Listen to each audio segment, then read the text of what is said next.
After a long week of rest with 0 games, Kahawa Pride returned to action last week, not with just one match, but a huge doubleheader, a Saturday match and a Monday match, 2 crucial fixtures as we enter the 4th quarter of the season, sitting at 3rd on the table. Any loss at this point is a death sentence for our promotion hopes. We have to be in 1st to get promoted, so we were bringing it all. Salehe, Govid, Mwinyi, Nanyuki, and all our stars were back in the lineups, ready to put on a show for our fans. And of course, both matches had plenty of drama and unexpected twists and turns, from a live stream legal dispute to clubs beginning to absolutely collapse towards the end of the season. It was an action-packed week. But while football consumed our weekend back home in Kahawa West, a much darker story unfolded up north. Susan Njoki, our lead content creator, and Nedi Atieno, Kenyan legend and star player for the Lionesses, had traveled to the city of Nanyuki, a couple hours north of Nairobi, to work on a women's football initiative. But while they were there, massive protests erupted due to the announcement of a US-backed Ebola quarantine facility in the city meant to house American citizens who had been exposed to the virus. Immediately after this news broke to the public, violent protests erupted. 2 protesters have already been killed, and Susan and Nedi remain stuck there as no cars are being let in or out of the city as I am recording this video. In this episode, I am covering it all and more as we ramp up our efforts to earn a promotion during the most crucial season in club history. You are now watching Road to the Kenyan Premier League.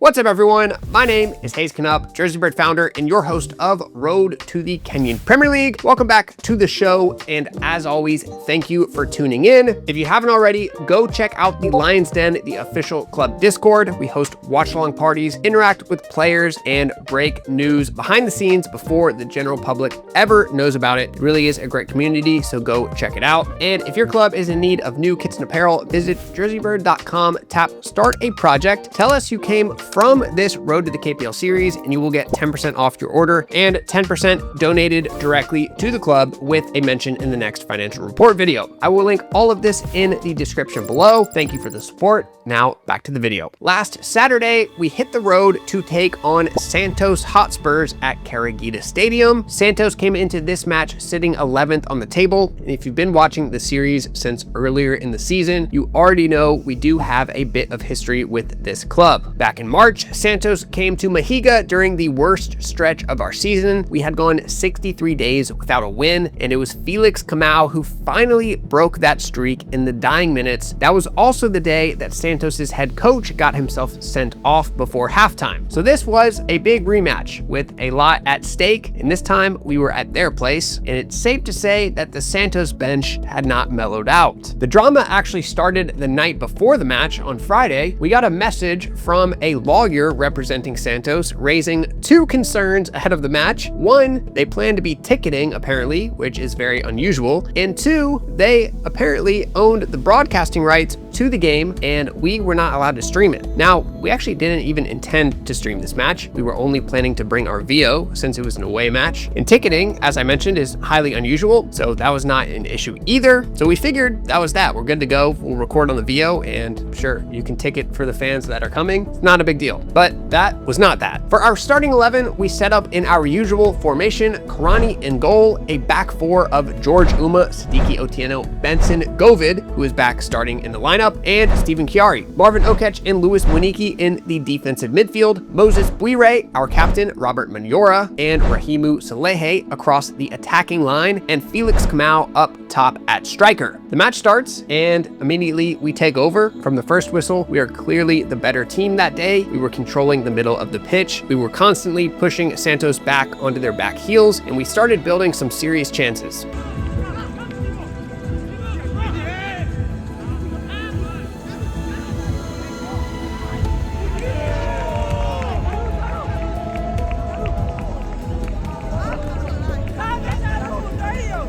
Felix Kamau, again, a short pass into the box, a beautiful one from Stephen Chiari, and Kamau was able to roll this one in, and Kahawa Pride goes up 1-0. That is 2 goals in 2 games against Santos for Felix Kamau. They have no answer for him. Now up 1, we did not sit back. Santos kept pushing, but our backline held, and Karani was steady in net. Marvin Okech picked up a yellow card in the 35th minute. Santos collected 2 of their own in the first half, and we went into the break a goal up and very much in control of the match.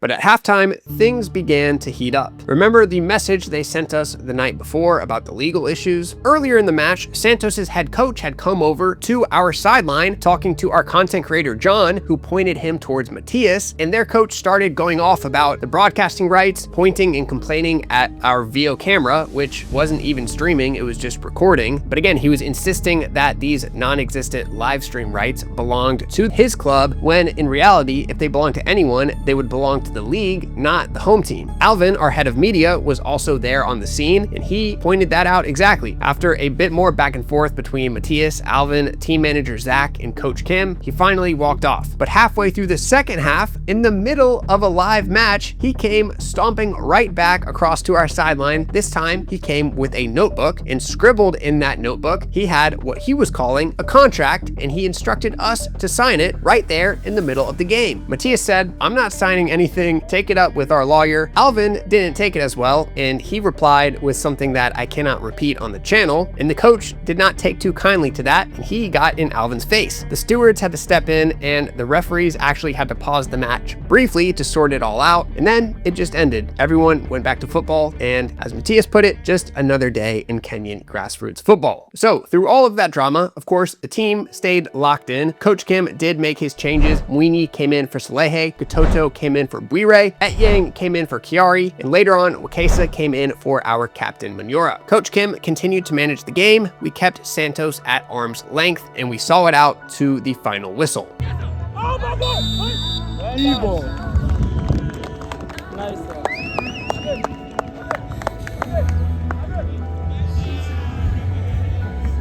Full time, Santos 0, Kahawa Pride 1, another clean sheet, another 3 points on the road, and another win over Santos, courtesy of none other than Felix Kamau. So after a big win on Saturday, just 2 days later, we were back at home at Mahiga for our Monday match against Soweto Allstars. Except Soweto Allstars never showed up. No team, no reason given, just a no-show and a walkover for us. If you remember a few weeks back, Nanyuki actually tried something similar. They rolled in 29 minutes after kickoff, honking and laughing along the way, only to find out that the rule is you have to have your starting 11 on the pitch within 30 minutes, not just be on the venue grounds. Soweto just skipped all the dramatics and plainly did not show up, so that is our second walkover of the season. And here is a key piece of the story. That is Soweto's second forfeit of the season. One more forfeit, and they are removed entirely from the league. That's the rule, 3 strikes and you're out. So they are dangerously close to being just deleted. And a frustrating piece of all of this is we had a real crowd come out for this one. A ton of members from our community were in attendance, including Joseph Okumu, national team superstar. So it was very, very disappointing to have everyone come out and then just not have a game to show them, but it is what it is. Nothing we could really do about it. But the boys did not want to let the pitch go to waste, so they split into 2 sides and played an internal scrimmage. And honestly, it was pretty entertaining. It finished 2-2, and to settle it, penalties. James Masharia went full Panenka. Bradley Maloba nearly tore the net off the frame with his shot, and in the end, Gatoto missed the decisive penalty, so Team A took the bragging rights in the scrimmage. Not the Monday we had planned, but a good day's work, and 3 points banked on the weekend towards the promotion race. Now, getting into our other storylines, our U19 Mapogo team had a big week of their own. They played 2 matches, and the second one was part of Monday's doubleheader stream, and it was the very first time that Mapogo had ever been broadcast live, so that was a historic moment for the U19 squad. And this is a serious group, most of them between